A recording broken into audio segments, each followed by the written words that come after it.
Hello guys, welcome to my channel. Press the subscribe button like this, and then you have to tap the bell icon adjacent to the subscribe button like this, and then you will get the notifications from my channel. Hello guys, welcome to my channel. In this video I'd be explaining you engineering mechanics. So this is part 1 of the entire lecture series on engineering mechanics. So I have broken down engineering mechanics into 4 to 5 videos, because if I wanted to cover everything in this video it would be very long. It would be like around 2 hours, which I did not want it to cover everything in a same video. So I'll be breaking down the entire engineering mechanics into various parts. So this is part 1 video. So in this we'll be covering the 3 laws of motion and vector algebra, parallelogram law, resultant of forces, resolution of forces, etc., along with the problems that have come into various examinations. So also in the video description you will find this PDF in a Google Drive. So from there you can open and download. It's free to use. So all the 37 pages PDF, it will be there for free to use, and you can download for your reference and your practice. So this is part 1. Remember, in subsequent videos I'll be posting part 2, part 3, part 4, part 5 and so on, that will be having further topics. So let's start. Anyway, I'll be talking mostly in terms of the numericals, and the theoretical, those are self-explanatory. So we'll be discussing in the videos mostly numericals. If you want me to explain the theoretical part as well, theoretical questions also, then please write in the comment section. So let's start. Suppose we take this question 5. So this is related to the resolution of forces. So remember, you need to remember one formula, that is r square is equal to p square plus q square plus 2pq cos theta, where r is the resultant force between two forces p and q that have an angle theta between them. What I mean to say, suppose this is p, this is q, making an angle theta. These two are the forces. So the resultant, this is resultant r. So this resultant magnitude will be governed by this equation. So r square is equal to p square plus q square plus 2pq cos theta.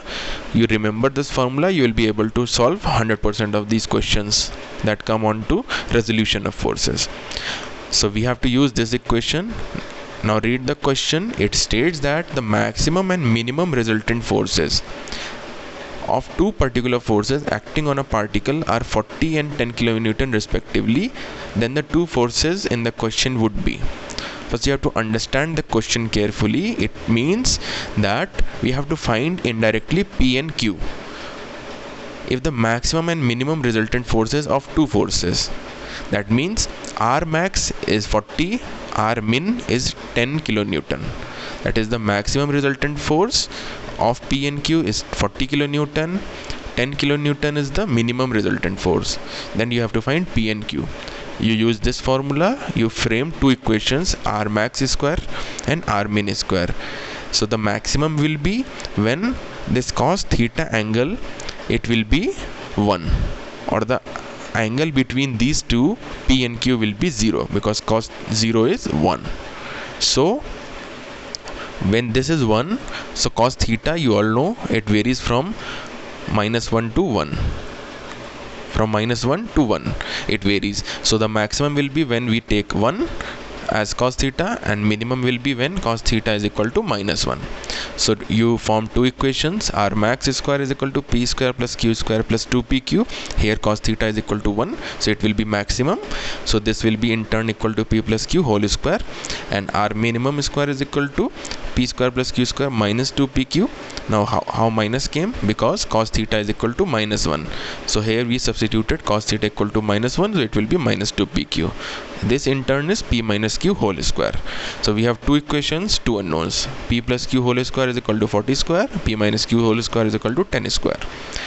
So when you solve, p plus q is equal to 40, take square root both the sides, p minus q is equal to 10, 2p is equal to 50, p is equal to 25 and q is equal to 40. Simple. Answer A.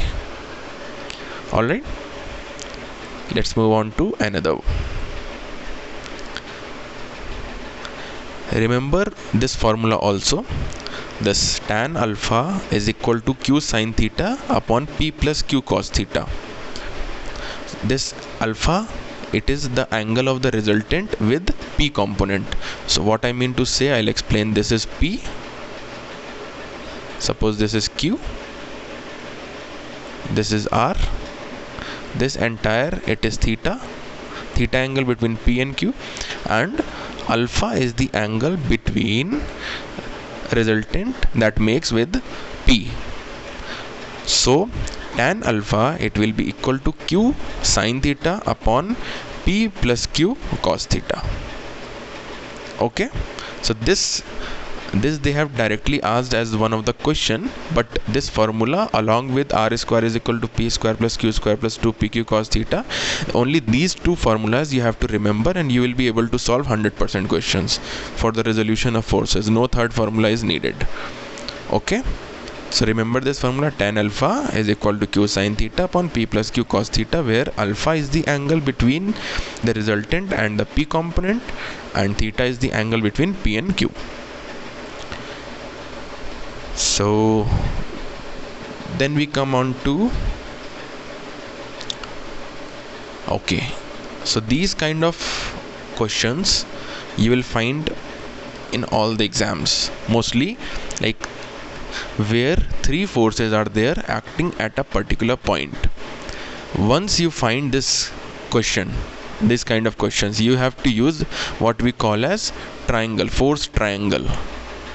We call it force triangle problem. Triangle means when three forces are acting on a particular point. Then how the question is solved, you can see either you resolute the forces, or that there is a simpler way also. What is the simpler way? You don't see this solution. The simpler way is you have to find all the angles. Like you find this angle, it will be 90, this angle, it will be 90. You find the remaining angle by subtracting 180 minus 60 minus 30, that will be 180 minus 60, 120 minus 30, this is also 90. So what we do, we take the force. So suppose at point A we will write 600 upon sine bracket, we will take the opposite angle that is being made by the other two forces. So for this 600, the other two forces are TAC and TAB. So the other two forces are TAC and TAB.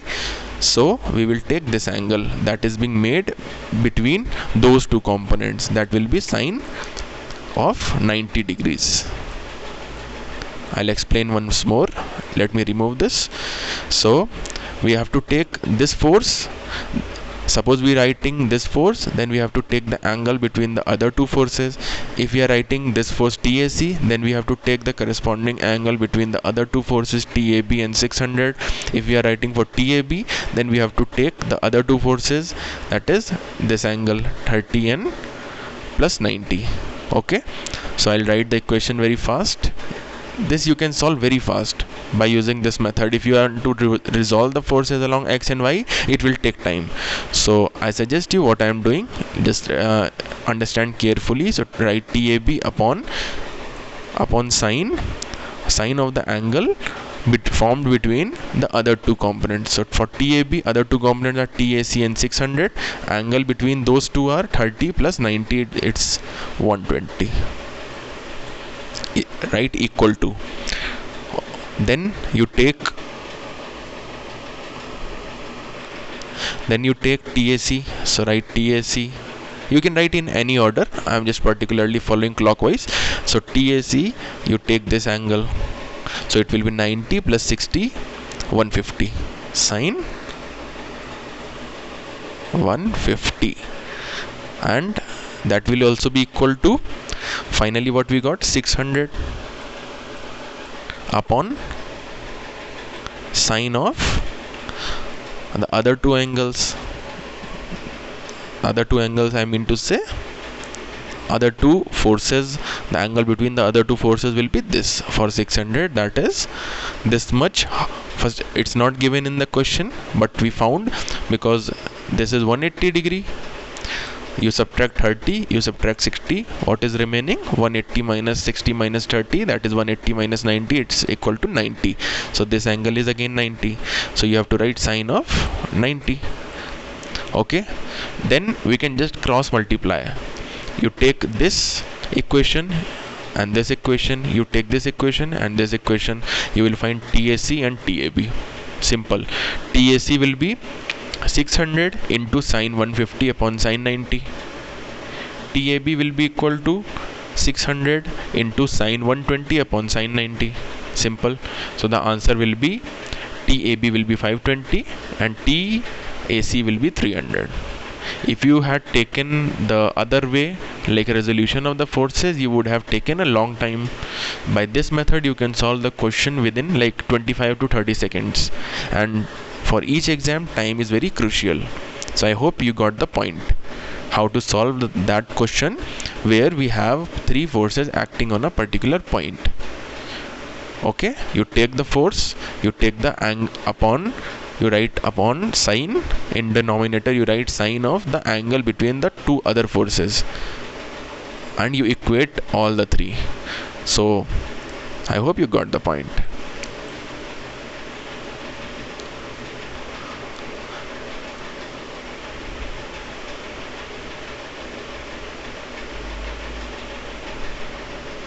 So these are like very basic simple questions that you can, most of them are already solved and you can understand. So like what we were talking about earlier, just I was telling you. So here they have taken the same thing as you can see in question 25. The question 25 states that we have to find the value of, we have to find pin at A. If the tension in the cable is this, then the weight of the beam and the reaction of the pin at A. So we have to find basically two things. We have to find the weight of the beam W as well as the reaction R. So here they have taken the same thing at this point. They have resoluted the forces. Just now, just like I told the force triangle, you have to do the same thing. They have taken W upon sine 90. So for this, at this point they are taking, okay, so first this component is W upon the sine of the remaining two forces and the angle between the remaining two forces, that is T and R. So sine of 90 is equal to, for T now we are writing, so we will be taking this angle. So this is 90 plus 60, so T upon sine 90 plus 60. Finally we have to write for R. So R upon this angle, it will be again 90 plus 30. This is 30 because this complete was 90. 90 minus 60, this is 30. So this is 90 plus 30, so sine 90 plus 30, sine 120. From there we can find out the value of W and R, because T was given in the question. That you can see, T was given if the tension in the cable is 200. So other things you can cross multiply and find. Okay, so this, by this method you can find the values very quickly under 25 seconds. Same thing is in this problem. So again this is W acting downwards, so W upon sine of this angle, sine of this angle, T2 upon sine of this complete angle, T1 upon sine of this complete angle. It's very simple. Altogether it's in 360 degree. So you have to find, if the angles are not given, you can directly find. It's very easy to find. Like in a straight line it's 180 degrees, so you subtract one of the angle, you will find any other angle and so on. So just you need to use this concept known as force triangle. Okay.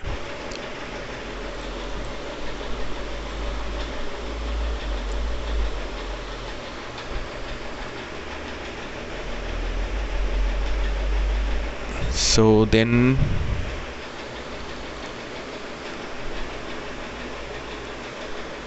now we can see one of those questions also where we need to find by method of resolution of forces along x and y. So suppose in this problem at point, so in this problem it was telling, let's see the problem first. A mass is suspended from a weightless bar AC which is supported by a cable CB and a pin at A. The pin reactions at A on the bar AB are. So we have to find the reactions at A basically. So at point A we have to find reactions. Point A. So what we are assuming that at point A reactions are in this direction and in this direction. We can take any direction. If the sign comes negative, that means the direction what we had assumed was wrong. So you can take any direction irrespective how they have solved. Don't see the solution first. First solve by the concept itself. You resolute the forces. So this is theta. Assume it to be theta. So the component along this will be t sine theta. Along this will be t cos theta. We have three equations. Summation fx is equal to 0. Summation fy equal to 0. And summation of moment along any particular point is equal to 0. So using these three equations you can solve any question. How they have done here, that now we'll see. Okay, so just remember we have to resolute the forces along x, along y, and we have to take moment if third component is also unknown. So we have three equations that can give us three possible solutions. So three unknowns can be solved using three equations. So here we were having, this one was Rx, this one was Ry, this is t sine theta, this is t cos theta. Now we can resolute the forces along x. Along x it will be Rx is equal to t cos theta, that they have written this one. Along y direction at this point when we are taking, so it will be causing mg.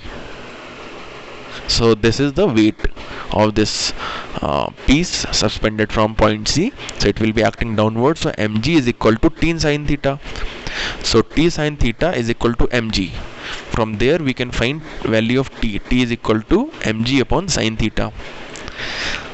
Now for Rx, because Rx was t cos theta, hence we will substitute the value of t here, that is mg upon sine theta into cos theta. Finally it will be mg upon tan theta. Tan theta we can find, that is perpendicular upon base. So perpendicular value it was given 275 and perpendicular value it was 125. This was theta. So we have to find tan theta value here. Tan theta is perpendicular 125 upon base 275. So we'll write that value.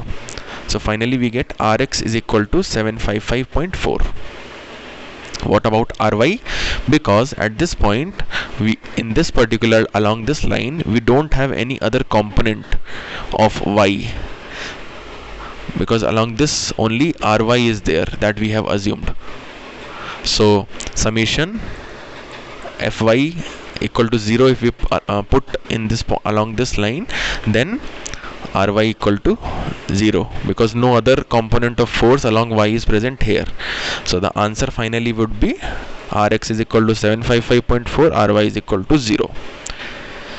So I hope you have found this video very helpful. This was the video part 1, and if you found the video helpful, please video and do subscribe and press the notification bell if you are new to this channel.